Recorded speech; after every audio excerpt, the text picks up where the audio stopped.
Ready to join a growing segment of the population who works and lives from our stories? We don't have traditional 9-to-5 jobs, and we don't want them because financial and lifestyle freedom is too important to us. The writing and entrepreneurship community, sharing stories and making bank along the way, is our way of life. Inside each episode, you'll learn business, mindset, and writing growth tips, lifestyle hacks, and marketing strategies for growing an online writing or lifestyle business from scratch, right from the comfort of your home.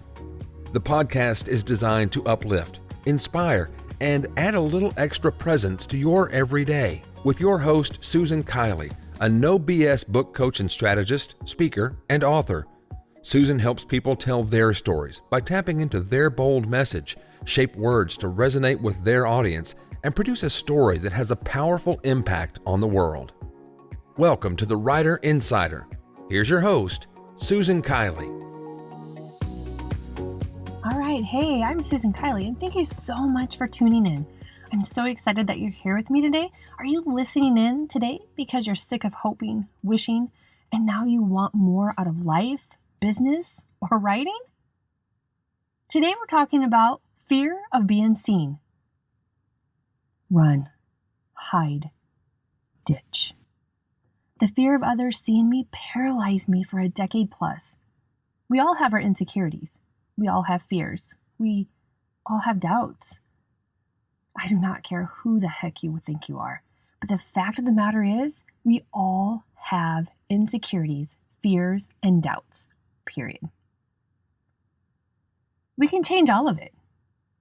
We will no longer give those things, fear, doubt, insecurities, any of our time and energy. Nope. It is no longer in your best interest to do so. Tough love towards ourselves and imaginary stuff we have created to hold us back from achieving precisely what it is we want. If you look to the make-believe stuff as a place of safety and comfort, you will get them. Every single one and every single time. There is no time for doubt, fear, or insecurities. Our past is that. Our past. Pain, struggles, and defeat are like massive worn-out baggage. There is no place or time for baggage. We all have it. Now is the time to kick the baggage to the curb, once and for all. Self-confidence issues stem from an early age. I was no different. I doubted my abilities. I didn't believe in my potential, and never thought I was good enough. I rejected all praise and compliments from people I didn't know. Even those close to me felt unnatural. I made friends quickly, but they would leave even quicker. When I won my first writing competition in 5th grade, I brushed it under the rug, thinking it was all luck. I didn't believe I was any good. The choices I made, wishing, reflected my self-image. I wished to have more money. I wished to be pretty. I did a lot of wishing and not much action. Or better said, I never saw who I was. Instead, I played the poor Susan role.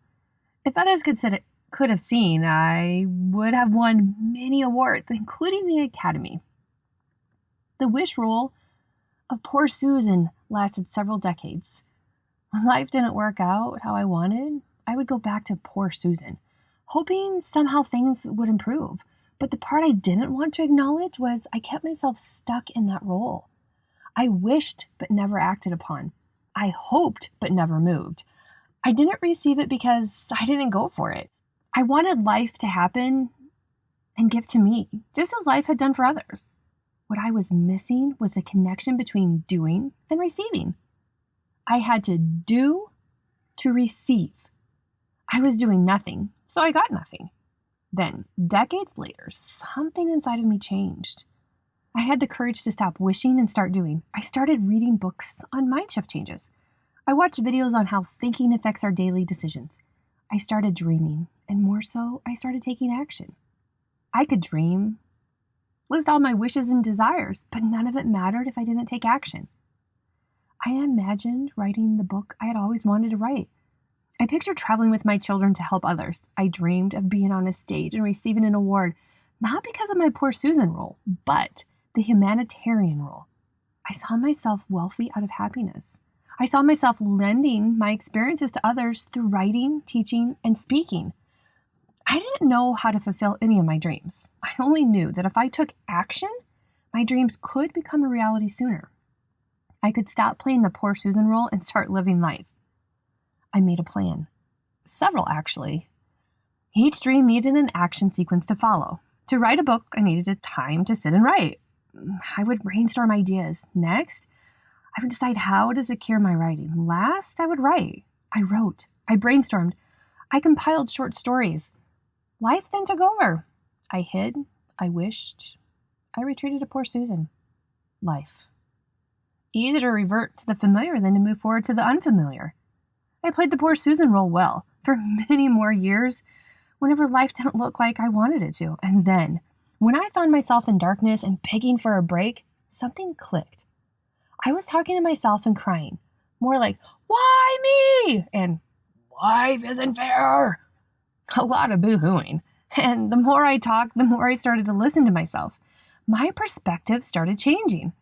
I began saying things like, well, Susan, you have no one to blame but yourself. You did this to you. You stopped writing. You stopped calling. You. I wasn't getting what I wanted because I allowed myself to stop. I stopped when life took over or when life became too challenging.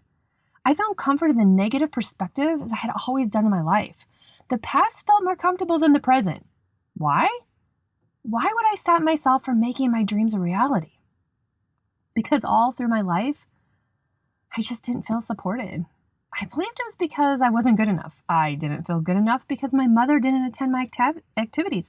I had the underlying belief life was against me. My mother worked to support the family. I was so attached and familiar with poor Susan, I couldn't see a different perspective. I didn't push myself to greatness in my parents' absence because I didn't believe it would matter. I did the bare minimum.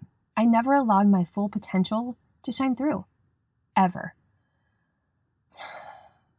I believe others needed to push me. I needed for others to see my greatness before I saw it.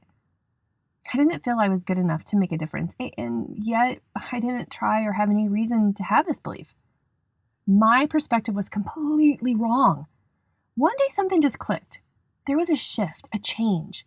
I no longer felt I needed to hide, to remain hidden. My life changed. My perspective of events, past and present, changed. I started writing again.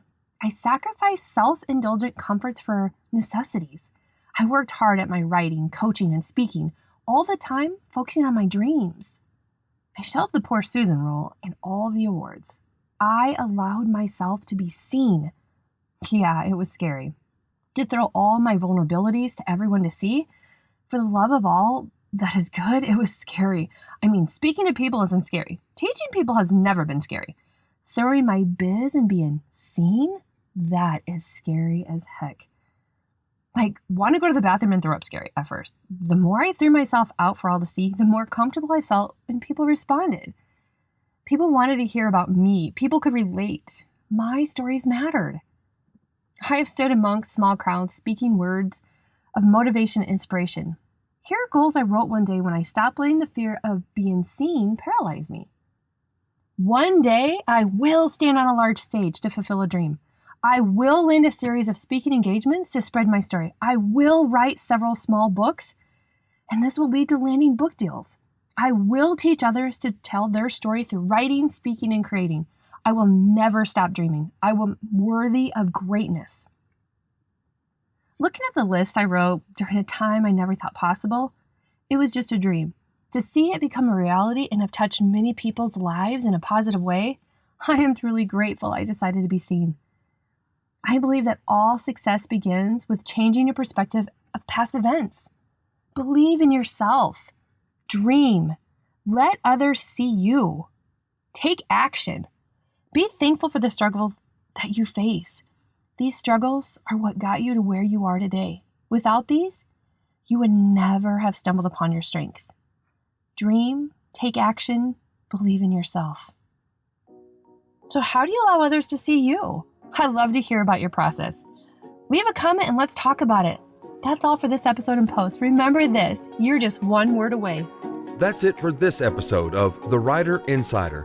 For blogs, transcripts, and other free resources, visit susanrkiley.com, and Susan would love to personally reply to your questions about this or other topics.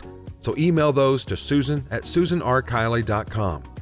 To connect on social media, search Susan R. Kiley on Facebook, Instagram, or Twitter.